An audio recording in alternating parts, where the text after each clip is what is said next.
Théa Clavel et Jade Dandin, bienvenue dans le 11-12. Bonjour. Alors Bonjour. vous avez régulièrement 16 et 18 ans, hein, respectivement, 16 et 18 ans. Alors vous formez toutes deux, Théa et Jade, un binôme, service civique solidarité senior au sein de la résidence Arthur et Gardiner, donc de la fondation Partage et Vie à Dinard. Donc l'établissement est dirigé par Céline Queneau, vous m'arrêtez si je me trompe. C'est ça. Oui, c'est Alors vous avez commencé votre mission en janvier, c'est une Oui. mission de 8 mois, Théa. Qu'est-ce qui vous a donné, alors toutes les deux vous allez pouvoir répondre, la motivation pour effectuer cette mission au départ, et comment est-ce que vous avez aussi connu le dispositif ? Et moi j'ai commencé à vouloir faire ce service civique parce que j'étais dans un domaine qui me plaisait plus beaucoup, c'est-à-dire le commerce. Et j'ai vu l'opportunité de faire un service civique à Dinard avec les personnes âgées dans l'animation, et ça m'a beaucoup mis dans l'ambiance de faire ce service civique. Donc j'ai postulé et ensuite ça s'est fait naturellement. D'accord. Et Jade ? Alors du coup, moi, en m'installant sur Dinard il y a à peu près un an, du coup, je me suis inscrite directement à une association qui venait en aide à d'autres, à la population en fait, qui était la banque alimentaire. Donc là, c'était en bénévole. Et le service civique, j'ai trouvé les mêmes caractéristiques. Alors là, c'était du volontariat, mais du coup, j'ai toujours été attirée par aider les autres. Et là, c'était aider les personnes âgées. Donc c'était très important pour moi. D'accord. Alors vous êtes tutoré, hein, on précise, par deux personnes, vous pouvez peut-être les nommer et Oui. expliquer en quoi consiste le tutorat en la matière ? Alors du coup, moi, ma tutrice, c'est Émilie. Donc elle m'a guidée sur toutes les missions qu'on avait à faire pendant le service civique. Et, Sa fonction à Émilie, c'est quoi ? animatrice du coup. Dans la résidence, Oui, dans les Arthur PAD. Gardiner, ok. Voilà. Et du coup, elle nous accompagne aussi sur notre projet professionnel après le service civique. Ok, on va en reparler tout à l'heure. Et pour vous, Théa, alors ? Du coup, ma tutrice, c'est Catherine, qui est aussi animatrice au sein de la résidence. Et c'est un peu comme Émilie aussi. Elle m'aide pour tout ce qui est parcours à venir, les missions qu'il fallait faire et tout ce qu'ils faisaient au sein de l'EHPAD durant les journées. D'accord, donc vous êtes bien accompagné pendant Oui, ces 8 mois c'est de ça. mission à Exactement. Arthur Oui. Gardiner. Comment est-ce que vous définiriez de façon générale vos missions respectives, Théa tout d'abord ? Les missions générales, déjà sortir les personnes de l'isolement qui sont à l'EHPAD et leur amener un peu de bonheur dans la journée quand ils sont pas très bien. Et ça se traduit comment ? Vous allez les voir dans les chambres ? Oui, alors on fait des visites en chambre, on fait des activités avec eux, on fait des différentes activités et on leur fait des sorties aussi pour qu'ils prennent l'air. Dans Dinard ?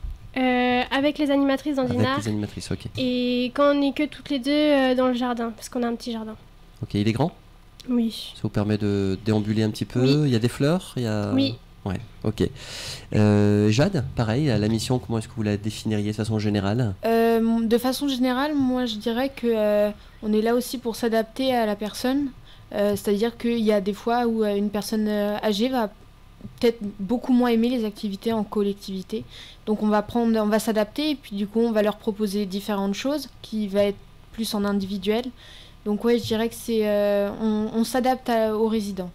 Alors, qui dit EHPAD dit personne dépendante, âgée, ce qui veut dire qu'effectivement ce mot adaptation que vous avez employé, Jade, il est fondamental en fait. Oui, C'est ça ? En exactement. fonction de son humeur, de son état de santé, de fatigue ou non ? c'est ça. Ouais. Il y a beaucoup de choses, enfin il y a énormément de choses à prendre en compte. D'ailleurs, est-ce que vous prenez des notes ou comment ça se passe ? Parce que c'est un apprentissage aussi pour vous, j'imagine, pendant cette Oui. période de 8 mois de mission. Vous Oui. avez des notions qui vous sont inculquées en fait. Alors du coup avec le service civique on a eu des formations Ok. tout au long en fait sur le métier du bien vieillir. Alors on a eu beaucoup de formations sur comprendre en fait la personne âgée et prendre en considération toutes les demandes qu'elle pouvait avoir et les inquiétudes aussi. Pareil, Oui. donc Théa, toutes les deux les mêmes formations ? Oui, Vous avez, en même temps. ok. En duo. Ça vous a surpris ce qui vous avait été appris, ce qui a été enseigné ? Est-ce que ça vous interpelle ? Je trouve qu'on ne parle pas beaucoup des EHPAD en fait. En général, dans la société, vous voulez dire, ou dans les médias? En général, il y a beaucoup de personnes qui souffrent de solitude et on s'en rend pas compte. Et je trouve qu'il y a parfois aussi... on comprend pas les personnes âgées. Et des fois, on a tendance à se dire, c'est des personnes âgées, on va peut-être moins penser à eux. Alors, parmi ces personnes qui sont donc à la résidence Arthur Gardiner à Dinard, est-ce qu'il y a des personnes qui ont de la famille sur place ou d'autres, justement, la famille n'est pas à Dinard? Oui. Il y a les deux cas de figure? Oui, les deux. Ce qui veut dire que l'isolement va être plus ou moins marqué, en fait, selon... Ça dépend si la famille vient souvent voir la personne âgée ou pas. Oui. En général, c'est quoi? C'est une fois par... Une fois par semaine, ouais. Des fois ça peut être aussi plusieurs fois par semaine. Ça dépend aussi la proximité, ouais. Voilà, et du lien aussi qu'ils ont pu avoir avec leur famille. C'est ça qui s'est noué. Alors parmi les actions, j'ai vu qu'il y a de la gym douce, c'est vrai? Oui. Comment ça se passe en fait, la gym douce? C'est avec le PASA, donc on amène le PASA à la gym douce. Le PASA? Oui, il y a un PASA qui est au sein de la résidence. C'est quoi, pour les non-initiés, un PASA? C'est un centre pour les personnes qui ont plus de problèmes cognitifs, qui est jugé par la psychologue et du coup après ils sont amenés au PASA. Et ensuite, donc c'est Maxime qui gère ça, le prof APA qu'on a à la résidence. Et donc on amène des résidents, l'accueil de jour et on fait de la gym douce avec eux tous les vendredis après-midi. Ça dure combien de temps? À peu près 1 heure. Ok, donc il y a un petit peu de matériel, Oui. Et donc les personnes sont accompagnées dans le mouvement? Oui. Ouais. Et puis c'est assez c'est marrant parce on voit bien qu'il y a des activités... on peut croire qu'en EHPAD, ça peut être mou un petit peu, mais en fait, on a une activité avec un gros ballon de gym douce, du coup, où il faut le lancer au pied et qui plaît énormément parce que ça bouge vraiment. Il y a de la et mobilité. Puis, voilà, exactement. Ça bouge. Donc gym douce sortie, vous l'avez dit, donc accompagné, c'est sorti. Donc dans Dinard, c'est quoi? C'est à la plage? C'est à Port-Breton? C'est comment? Alors du coup, c'est en ville. En ville. En ville. On essaye aussi de s'adapter à la ville. Forcément, des fois, il n'y a pas de. Avec les fauteuils, ça peut être un peu compliqué. Ou des fois, il y a un peu des pentes et avec des fauteuils, effectivement, là, c'est aussi compliqué. Faut faire attention, à pas prendre trop d'élan. Et du coup, donc ça nous arrive aussi de partir un peu plus loin que sur Dinard. Il y a un petit, pas un minibus, mais un petit camion qui véhicule. D'accord. Okay. Et les activités de détente aussi, qu'est-ce qu'on met derrière ça en fait, cette appellation-là? Activité de détente, c'est quoi? Alors détente, déjà, moi ce que j'aime bien faire, c'est les manucures aux résidentes par exemple. Prendre soin des personnes âgées. Alors, les manucures, j'en ai jamais fait avant le service civique. Donc, ils m'ont fait c'est vraiment confiance. un apprentissage. C'est ça. Sur place. Donc, oui, et du coup, ça, j'aime bien parce que déjà, on crée un lien avec le résident. On est tout seul avec la personne. Et on est vraiment là pour prendre soin d'eux. Donc, il y a ça. Et puis, il y a des activités comme le mandala, par exemple. Ce sont les dessins ça, avec les formes un petit peu géométriques, les couleurs. Oui, c'est ça. Et ça, c'est quoi? L'idée, c'est un petit moment de concentration, de créativité, c'est du coloriage aussi, en fait, c'est ça? C'est ça, et puis c'est aussi analyser un petit peu, parfois s'il y a des troubles un petit peu cognitifs, on peut remarquer en faisant des activités donc de mandala ou même des jeux de société, on peut remarquer aussi des petits troubles cognitifs. Donc ça nous permet de connaître bien les résidents aussi. Oui. Il y a plus d'hommes ou de femmes ou c'est mixte, c'est à peu près la même proportion dans ce que vous voyez, les personnes que vous accompagnez? Peut-être un peu plus de femmes, à peu près mixte. Okay. Ouais. Il y a des jeux de société également? Oui. C'est quoi Théa, des jeux de société? C'est du Scrabble? On a Scrabble, on essaye de découvrir de nouveaux jeux de société aussi aux résidents qui connaissent pas forcément. C'est un peu plus compliqué pour leur expliquer. Mais sinon, c'est aussi Petits Chevaux, le Triomino.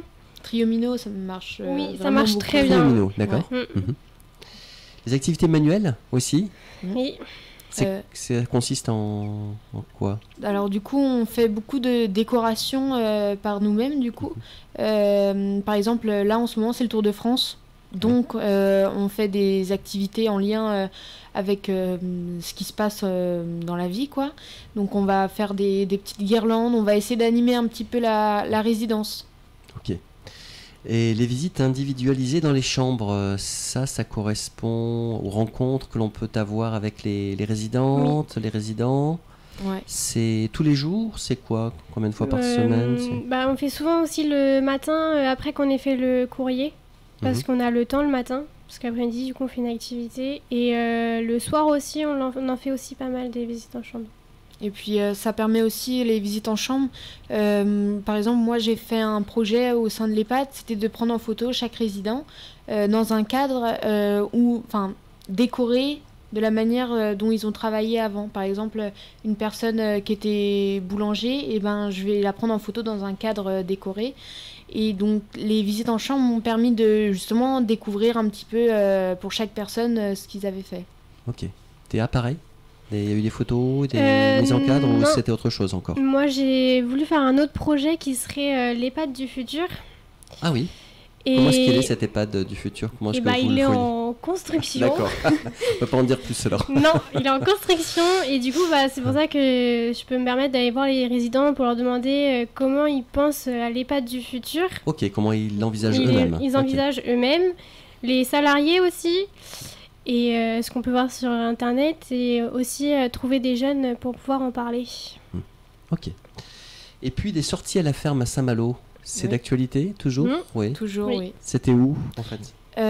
Alors du coup le nom, Là ça s'est produit récemment ou il y a quelques semaines? Oui, on a été dans une ferme pédagogique du coup. Ok. Où c'était la ferme Solidor, il me semble. À Saint-Servant? Oui. Okay. Je sais plus. Et donc là, l'idée, c'est de voir l'atmosphère d'une ferme, les différents éléments. Et puis utiliser l'animal comme une thérapie aussi. Ok, médiation, oui. Voilà.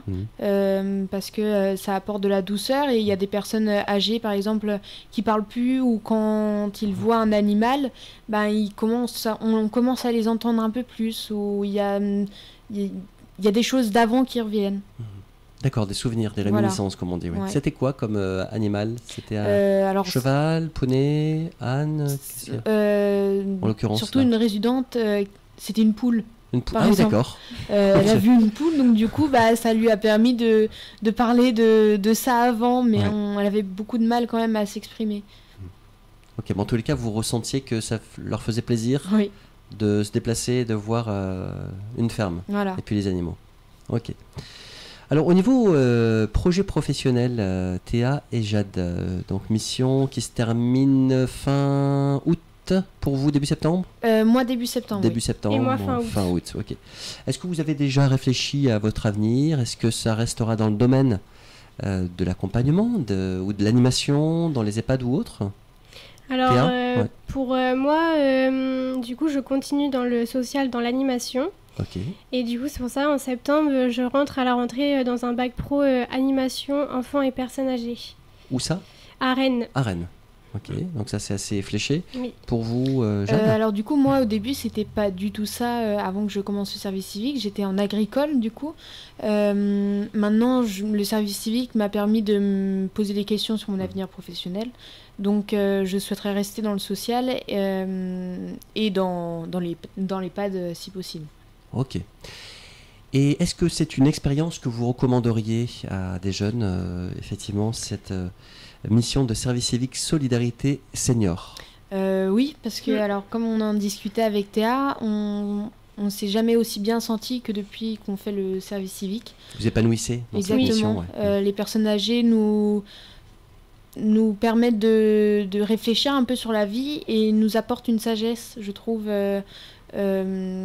Leur vision de la vie est totalement différente de nous, en fait, qui sommes âgés de 17 ou 18 ans.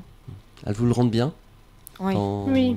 Puis on a aussi leur vécu qui permet de savoir un peu plus sur eux et voir comment ils ont vécu, c'est quelque chose de bien, en fait. Ils vous parlent un petit peu de leur parcours professionnel et humain? Oui, et puis des souvenirs aussi drôles où il y a beaucoup de résidents qui se confient à nous. Des anecdotes aussi. Voilà. Ok. Merci beaucoup Théa Clavel et Jade Dandin, donc Merci. respectivement Merci. 16 et 18 ans. Merci de nous avoir présenté cette belle mission de service civique Solidarité Senior, je rappelle, pour vous, au sein de la résidence Arthur Gardiner, Fondation Partage et Vie de Dinard. Vous souhaitiez rajouter un mot? Oui, je crois, du coup, je Jade. voulais saluer du coup toutes les personnes qui travaillent à l'EHPAD, donc la directrice, les animatrices, les aides-soignantes, infirmières, agents de service logistique, toute la direction et les responsables en fait qui font un travail de dingue. Voilà, je voulais juste le souligner. Théa? Bah, un peu comme Jade aussi, parce qu'ils nous ont beaucoup aidés, ils nous ont bien accueillis en plus en janvier, donc c'était ouf de voir des personnes nous accueillir comme ça alors qu'on était jeunes et on savait pas dans quoi on allait aller, quoi. Ben merci pour cet hommage que vous leur rendez, fort mérité. Et on vous souhaite une bonne continuation dans votre mission. Un bel été. Merci Merci. beaucoup. Au revoir. Au revoir. Théa et